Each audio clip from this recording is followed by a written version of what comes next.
सुप्रभात विद्यार्थियों। आज आपको हिंदी में सांवले सपनों की याद पाठ से संबंधित जानकारी देंगे। इससे पूर्व आपको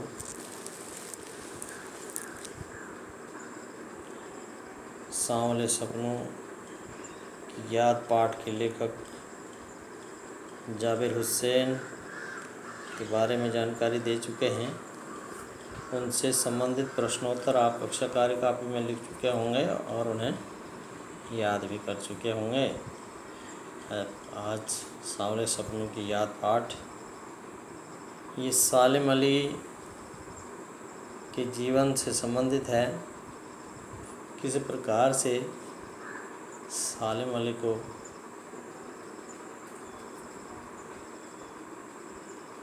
पक्षी प्रेमी बना दिया, ये चर्चा इस पाठ में है।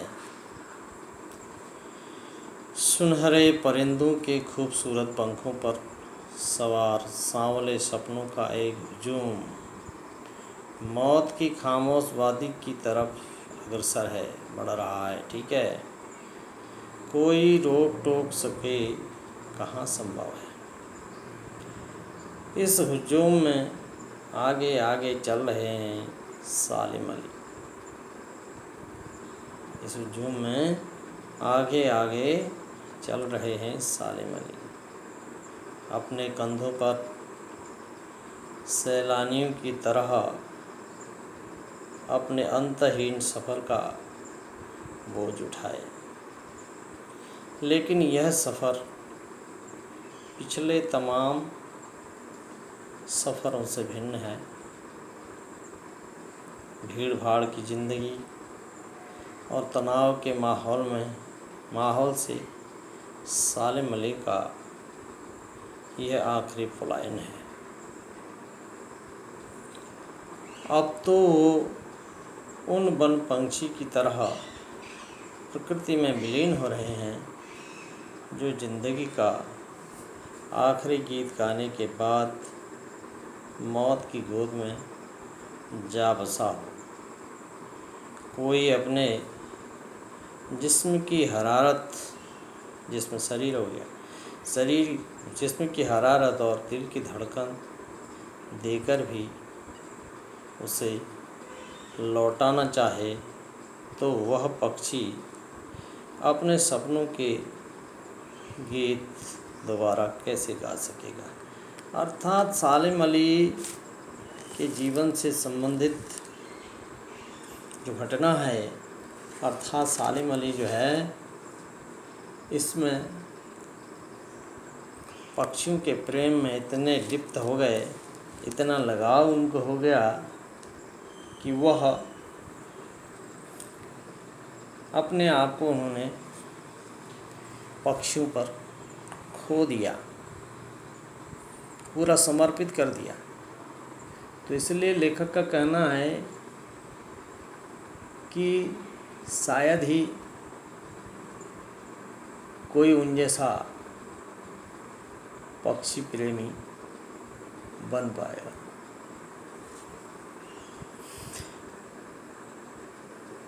मुझे नहीं लगता कोई इस सोए हुए पक्षी को जगाना चाहेगा। वर्षों पूर्व खुद सालिम अली ने कहा था कि लोग पक्षियों को आदमी की नज़र से देखना चाहते हैं। यह उसकी भूल है। ठीक उसी तरह जैसे जंगलों और पहाड़ों, झरनों और आबशारों को वो प्रकृति की नज़र से नहीं, आदमी की नज़र से देखने को उत्सुक रहते हैं। भला कोई आदमी अपने कानों से पक्षियों की आवाज़ का मधुर संगीत सुनकर अपने भीतर रोमांच का सोता फूटता महसूस कर सकता है?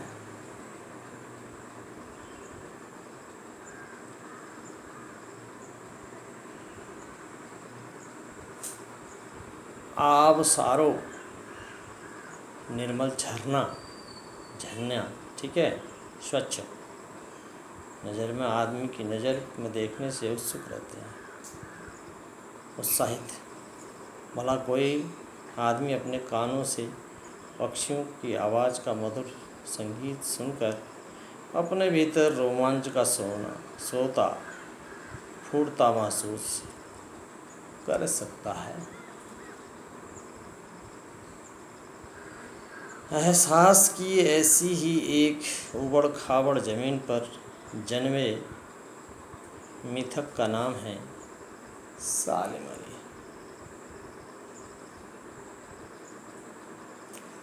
पता नहीं इतिहास में कब कृष्ण ने वृंदावन में रास लीला रची थी और शौक गोपियों को अपनी शरारतों का निशाना बनाया था, कब माखन भरे भाड़े फोड़े थे और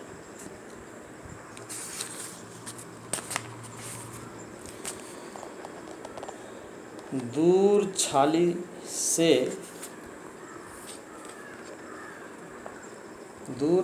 से अपने मुंह भरे थे,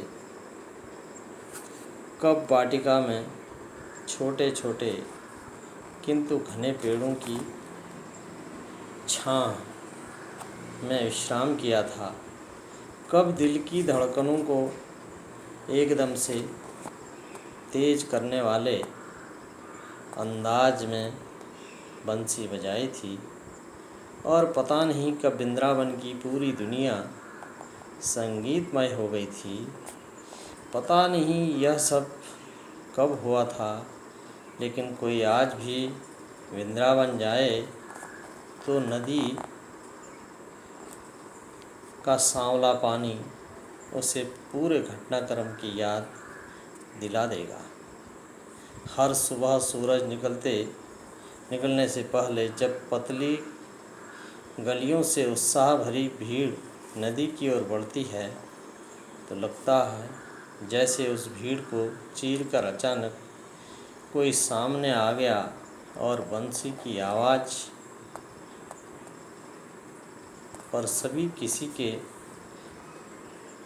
कदम थम जाएंगे। हर शाम सूरज डूबने से पहले जब वाटिका का माली सैलानियों को, जो यात्री होते हैं आए हुए घूमने वाले, हिदायत देगा तो लगता है जैसे बस कुछ ही क्षणों में वो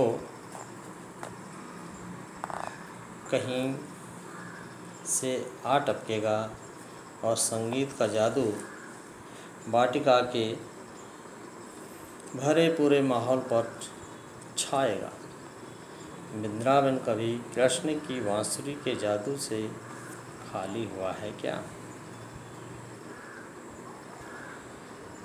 तो जिस प्रकार से कन्हैया श्री कृष्ण ने किस प्रकार से गोपियों को अपनी ओर आकर्षित किया था और किस प्रकार से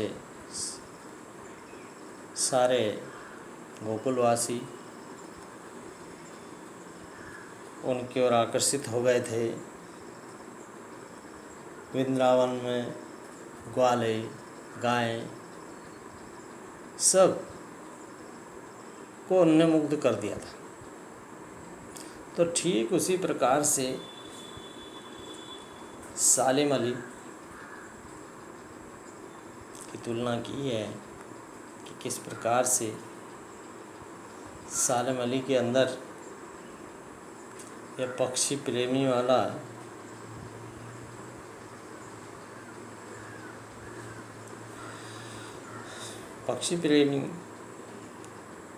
पक्षी से प्रेम की अनुभूति भी, और किस प्रकार से वह पक्षियों के इतने चहेते हो गए। मिथकों की दुनिया में इस सवाल का जवाब तलाश करने से पहले एक नज़र कमज़ोर काया वाले उस व्यक्ति पर डाली जाए। मिथक निंदा करने वाले जो होते हैं, तो कह रहा है उस व्यक्ति पर डाली जाए जिसे हम सालिम अली के नाम से जानते हैं। उम्र की सदी तक पहुंचने में थोड़े ही दिन तो बच रहे थे। संभव है लंबी यात्राओं की थकान से उनके शरीर को कमज़ोर कर दिया और कैंसर जैसी जानलेवा बीमारी उनकी मौत का कारण बनी हो, लेकिन अंतिम समय तक मौत उनकी आँखों से वह रोशनी छीनने में सफल नहीं हुई जो पक्षियों की तलाश और उनकी हिफाजत के प्रति समर्पित थी। सालिम अली की आँखों पर चढ़ी दूरबीन उनकी मौत के बाद ही तो उतरी थी। उन जैसा वर्ल्ड वॉचर शायद ही कोई हुआ हो, हैं, पक्षियों को देखने वाला, देखभाल करने वाला। लेकिन एकांत क्षणों में सालिम अली बिना दूरबीन भी देखे गए हैं। दूर क्षितिज तक, आकाश तक फैली जमीन और झुके आसमान को छूने वाली उनकी नज़रों में कुछ कुछ वैसा ही जादू था जैसे प्रकृति को अपने घेरे में बांध लेता है। सालिम अली उन लोगों में थे जो प्रकृति के प्रभाव में आने के बजाय प्रकृति को अपने प्रभाव में लाने के कायल होते हैं। उनके लिए प्रकृति में हर तरफ एक हंसती खेलती रहस्य भरी दुनिया पसरी थी। यह दुनिया उन्होंने बड़ी मेहनत से अपने लिए गढ़ी थी। उनके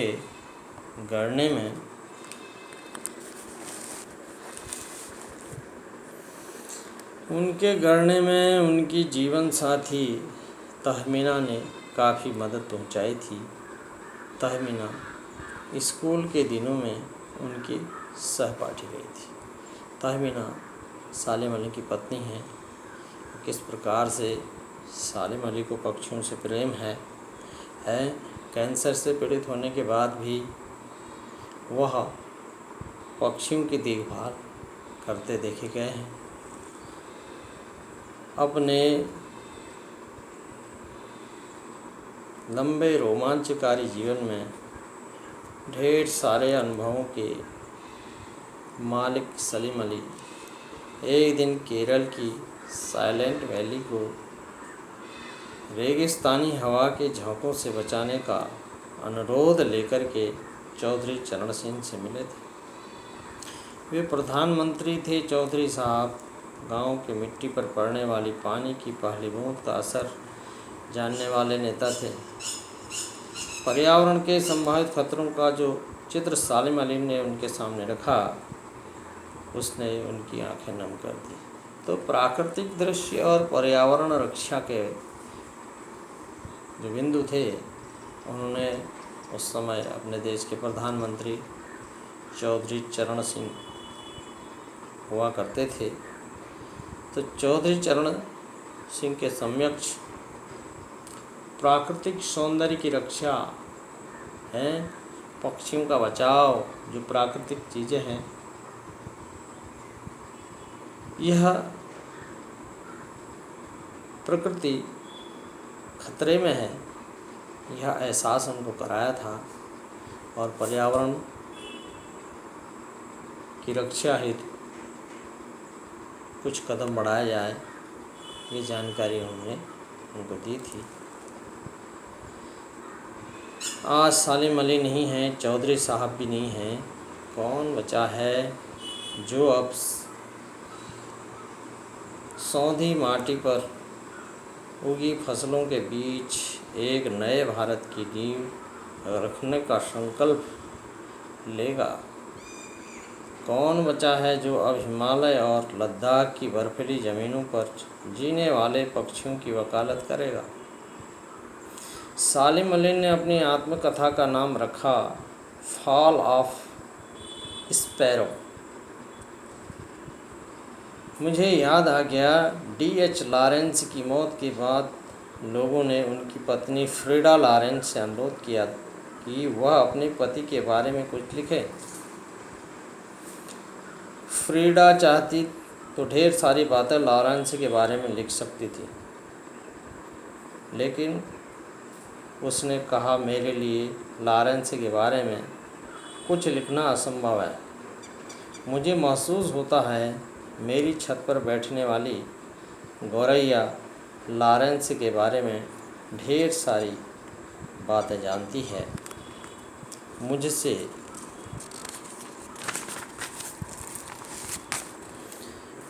ज़्यादा जानती है। वो सचमुच इतना खुला और सादा दिल आदमी था। मुमकिन है लॉरेंस मेरी रगों में, मेरी हड्डियों में समाया हो, लेकिन मेरे लिए कितना कठिन है उसके बारे में अपने अनुभवों को शब्दों का जामा पहनाना। मुझे यकीन है मेरी छत पर बैठी गौरैया उसके बारे में और हम दोनों ही के बारे में मुझसे ज़्यादा जानकारी रखती है। जटिल प्राणियों के लिए सालिम अली हमेशा एक पहेली बने रहेंगे। बचपन के दिनों में उनकी एयरगन से घायल होकर गिरने वाली नीलकंठी की वह गौरैया सारी ज़िंदगी उन्हें खोज के नए नए रास्तों की तरफ ले जाती रही। ज़िंदगी की ऊंचाइयों में उनका विश्वास एक क्षण के लिए भी डिगा नहीं। वो लॉरेंस की तरह नैसर्गिक ज़िंदगी का प्रतिरूप बने रहे थे। नैसर्गिक प्राकृतिक जो स्वाभाविक है उसको कहते हैं नैसर्गिक। सालिम अली प्रकृति की दुनिया में एक टापू बनने की बजाय अथाह सागर बनकर उभरे थे। जो लोग उनके भ्रमणशील स्वभाव और उनकी यायावरी से परिचित हैं, उन्हें महसूस होता है कि वो आज भी पक्षियों के सुराग में ही निकले हैं और बस अभी गले में लंबी दूरबीन लटकाए अपने खोजपूर्ण नतीजों के साथ लौट आएंगे। जब तक वो नहीं लौटते क्या उन्हें गया हुआ मान लिया जाए? मेरी आंखें नम हैं सालिम अली, तुम लौटोगे ना? तो इस प्रकार से अद्भुत अमिट लगाव सालिम अली जी का पक्षियों के प्रति रहा है और उन्होंने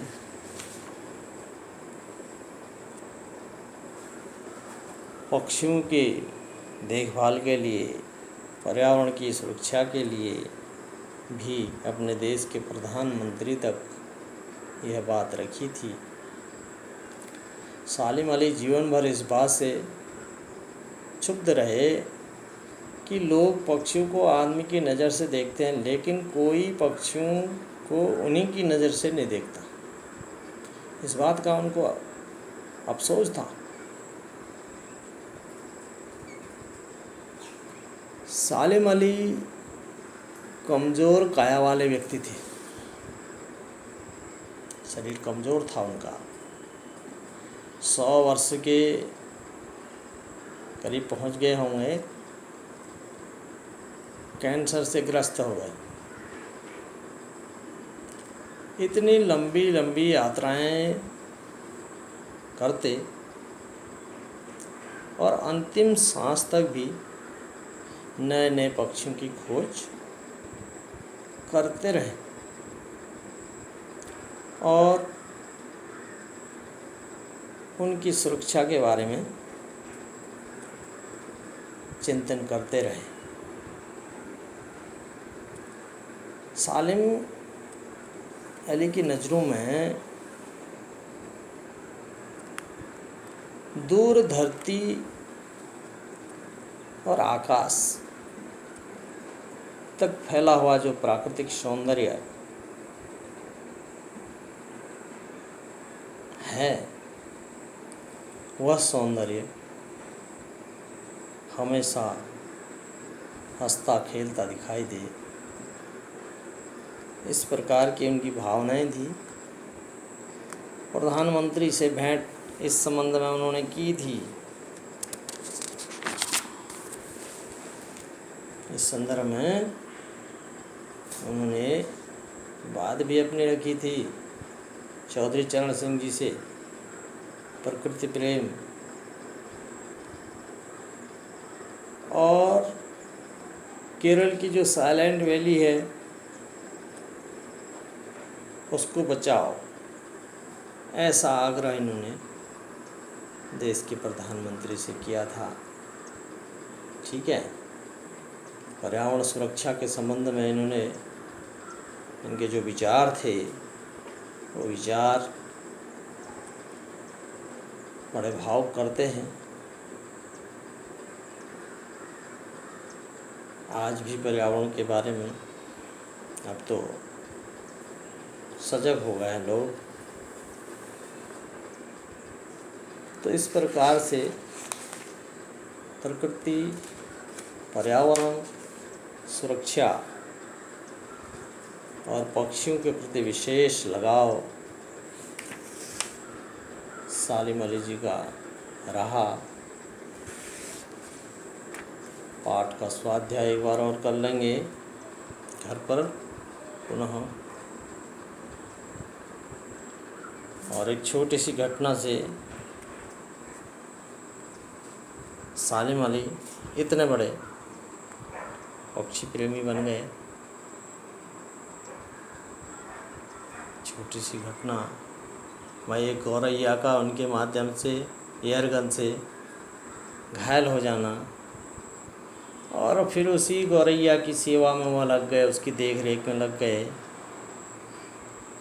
और इतने रम गए कि पूरा जीवन उन्होंने पक्षियों की खोज में, पक्षियों की रक्षा में पूरा जीवन समर्पित कर दिया। इसलिए हर इंसान के, हर व्यक्ति के जीवन में